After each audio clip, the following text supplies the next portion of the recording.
How's it going, guys and girls?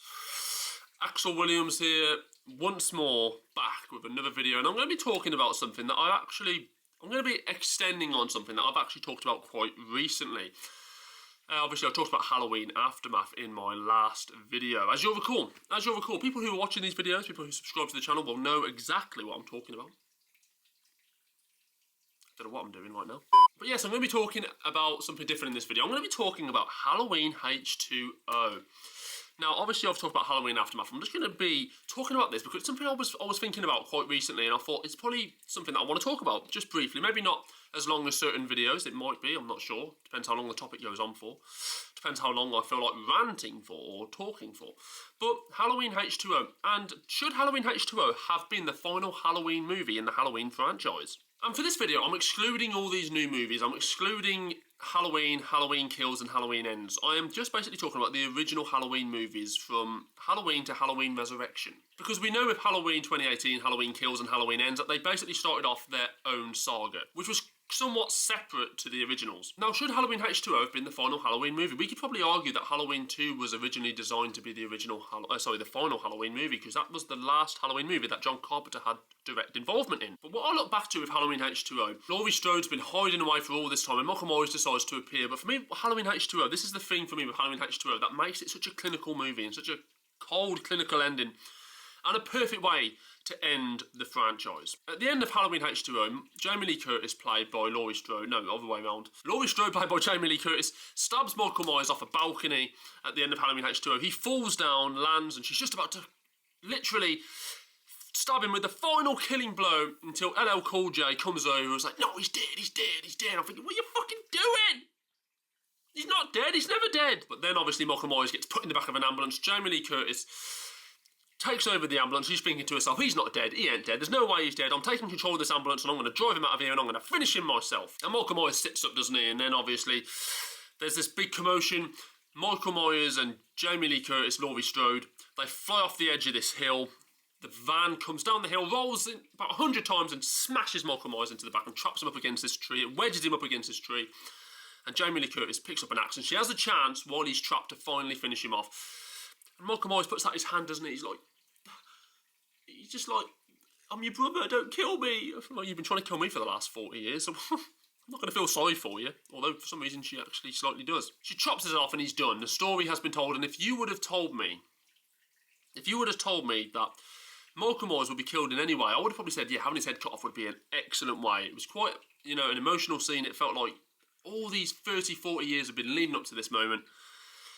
And that's it. It's done. It's completely finished. And she cuts off his head. The Halloween theme comes on. And you see his head rolling on the grass. And then all of a sudden it cuts to a black screen. The credits roll up with the Halloween theme playing. Perfect. But hang on just an effing minute. Whoa, whoa, whoa. Where the hell did this come from? And all of a sudden Halloween Resurrection decides that it wasn't Michael Myers who got his head cut off. It was actually a paramedic. Michael Myers is also a magician as well as a serial killer. I mean, what a way to kill it. What a way to kill it. And I mean, the worst thing about Halloween Resurrection is you've got Busta Rhymes in it. I mean, he's a good rapper, I suppose, but as an actor, I mean, Christ, what's he doing? And what's all this karate shit that he was doing, all this kung fu shit he was doing in Halloween Resurrection as well? And you literally, everyone else is screaming for their life, running away from Michael Myers or attacking him with something. And Busta Rhymes is just standing there doing kung fu moves, kicking Michael Myers in the face with spinning kicks and somersaults. I'm thinking, what the fuck am I watching? But how did Halloween Resurrection even come about? I mean, what a ridiculous movie. What an absolutely ridiculous movie. What a way to kill a franchise as well. What a way to kill something that actually ended so well. And not to mention the fact that in Halloween Resurrection, it's not actually Jamie Lee Curtis who kills Michael Myers. So, when you've been watching a film franchise or, a movie storyline for the best part of 30 years, you're expecting the villain to eventually lose to the good guy, but in Halloween Resurrection, Michael Myers actually is the one who kills Jamie Lee Curtis. And they can say, good plot twist, eh? Who's expecting that? And I'll say, well, no one would be expecting that because that's just bloody stupid. I mean, how can you bring out a follow-up movie to a movie that previously Michael Myers got his head cut off? Imagine when Halloween Resurrection was actually advertised. I can imagine everyone was thinking, hang on a minute, is that Michael Myers? How the hell is that Michael Myers? He got his head cut off in the last movie. The funny thing about Halloween Resurrection was, though, they were very quick with Halloween Resurrection at the start of the movie to tell everyone that it wasn't Michael Myers that got his head cut off, it was a paramedic. They literally explained that. They literally told you that elephant in the room in the first 5 minutes of the film. But no, Halloween H20, that should have been the ending. I don't know what you guys and girls think, but Halloween H20 should have been the ending. It was a perfect way to kill off Michael Myers. It was a perfect ending. I don't know what conversations would have went on after Halloween H2O for Halloween Resurrection to even get the nod. I don't understand how that even happened. But H2O was such a good ending. It was such a good ending. I don't even know what happened between Halloween H2O and Resurrection for Halloween Resurrection to get the nod ahead to be made. Did somebody come along and say, I want to carry on the Halloween franchise, and then the other guy says, well, Michael Myers is dead, you know, he had his head cut off in Halloween H2O. It's like, that's true.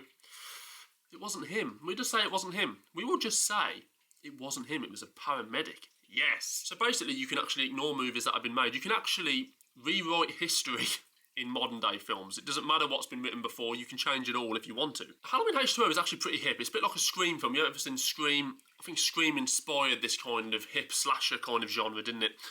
And Halloween H2O for me is actually quite a good film as well. And that's what makes it more disappointing, is that Halloween H2O wasn't actually a bad watch. I don't know what you guys think. You guys and girls might actually think Halloween H2O was absolutely garbage, but I thought Halloween H2O was actually pretty good. I'd have been very happy for it to be Halloween, Halloween 2, and then Halloween H2O, the only 3 Halloween films. But Halloween H2O, guys and girls, should it have been the final movie? I think 100% it should have been the final movie. What an ending.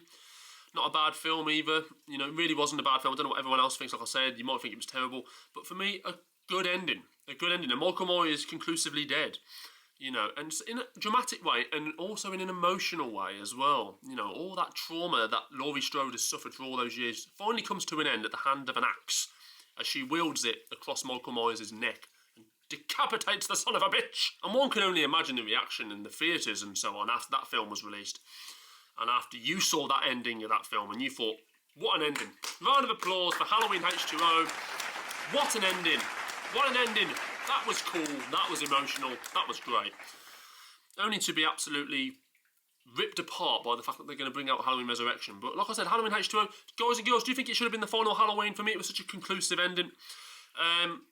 Which Halloween film do you think should have been the final Halloween? A lot of people probably think Halloween 2 would have been a fitting ending for Halloween, because I think that was originally the plan. There was only going to be 2 Halloween movies, but obviously then things changed.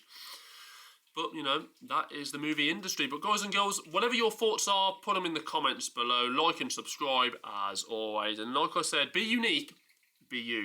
And I will see you soon for another video. Ta-ta.